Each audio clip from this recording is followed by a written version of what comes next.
अच्छा, second lecture के साथ जो है मैं हाज़िर हूँ।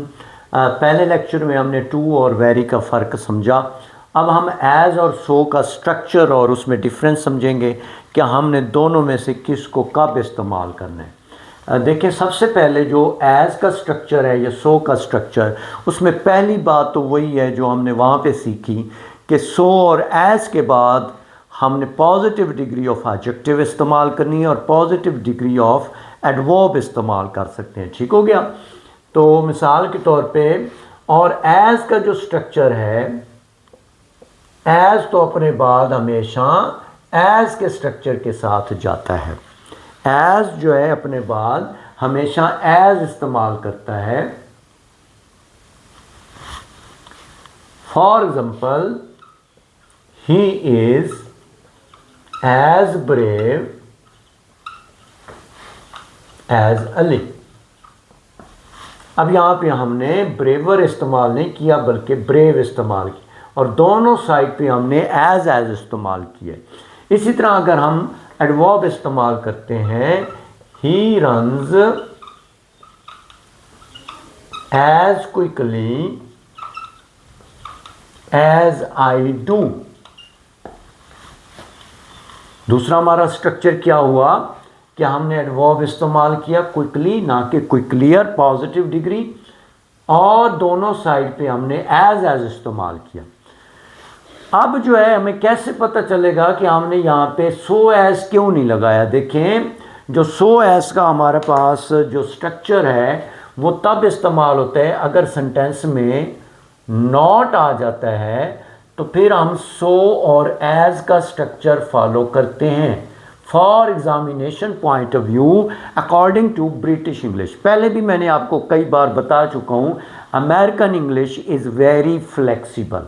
अमेरिकन इंग्लिश में यहाँ पे भी आप एज इस्तेमाल करते हैं, but whenever we talk about examination point of view, from the point of view of correction, we need to use so as instead of as when there is the word not is there. For example, इसी sentence को आप देखें, he is not so brave या as brave। अब मैं आप पे छोड़ देता हूं इसको, आप बताएंगे इसका answer.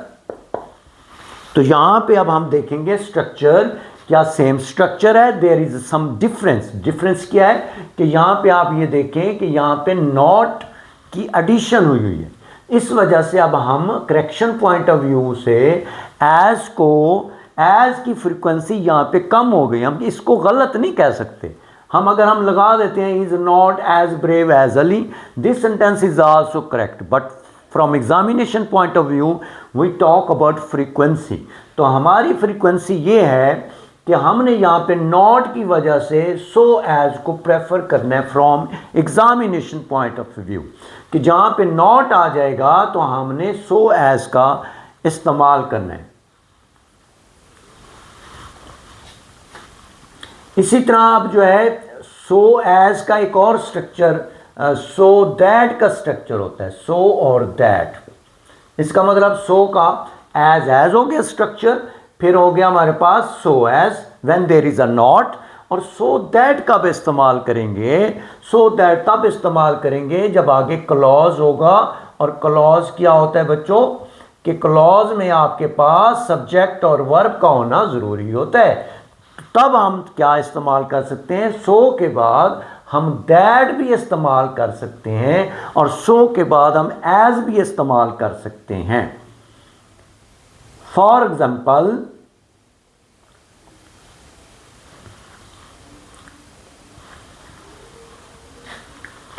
She spoke so quickly, she spoke so quickly that I couldn't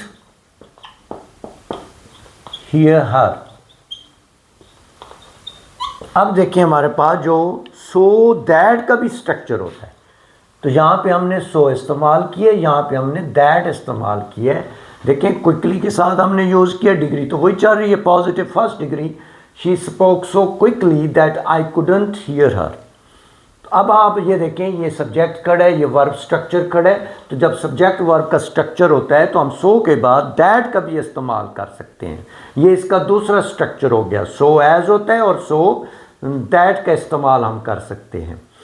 अब जो है सो के दो स्ट्रक्चर और हैं, यानी कि अगर आप एग्ज़ाम में देखें कि आगे टू प्लस वर्ब की फर्स्ट फॉर्म आई हुई है, इन्फिनेटिव स्ट्रक्चर आया हुआ है, तो तब भी आप सो एज लगाएंगे, एज इस्तेमाल नहीं करेंगे।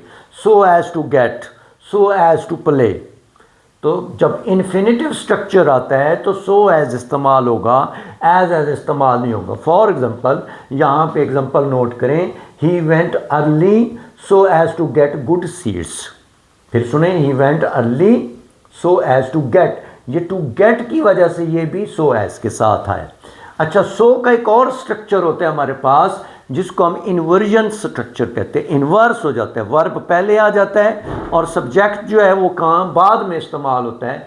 फॉर एग्जांपल इस स्ट्रक्चर को देखें, he prefers the first version so do I, so I do या so do I, so do आई। अगर आप गुड बाय मिस्टर चिप्स में एक एग्जांपल है हमारे पास, वो वाली एग्जांपल भी मैं यहाँ पे जो है ऐड कर देता हूँ। As marriage added something to him, as marriage added something to him, so did bereavement. Goodbye mister Chips chapter number 9 की ये एग्जांपल है। बेरीवमेंट डिड नहीं लिखा हमने, so did bereavement. This is called inverse structure, inversion का जो structure यहाँ पे इस्तेमाल हुआ है। तो ये बात क्लियर हो गई कि सो एज हमने कब इस्तेमाल करना है, एज कब इस्तेमाल करना है। और फर्स्ट लेक्चर में टू और वेरी का भी हमने स्ट्रक्चर। बहरहाल ये एडवर्ब ऑफ जो डिग्री है, इनके काफ़ी ज़्यादा और भी अल्फाज हैं जिनका इस्तेमाल है, जो बुक में अगर आप अप्लाइड इंग्लिश ग्रामर अगर आप किताब ख़रीद लें तो मेरे ख़्याल में आपको जो है, जो मेरी लिखी हुई किताब है, आपको काफ़ी ज़्यादा उसका जो है वो बेनिफिट हो जाएगा। और अगर आपके कुछ क्वेश्चंस हैं, कोई चीज़ आपको प्रॉब्लम करती है, तो आप जो है मुझे व्हाट्सएप कर सकते हैं इस नंबर पर, ताकि आप जो है आपको करेक्शन में, कोई सिनोनिम्स में कहीं पे भी कोई प्रॉब्लम आ रही है तो आप यू कैन कॉन्टेक्ट मी। जज़ाकल्लाह, थैंक यू वेरी मच।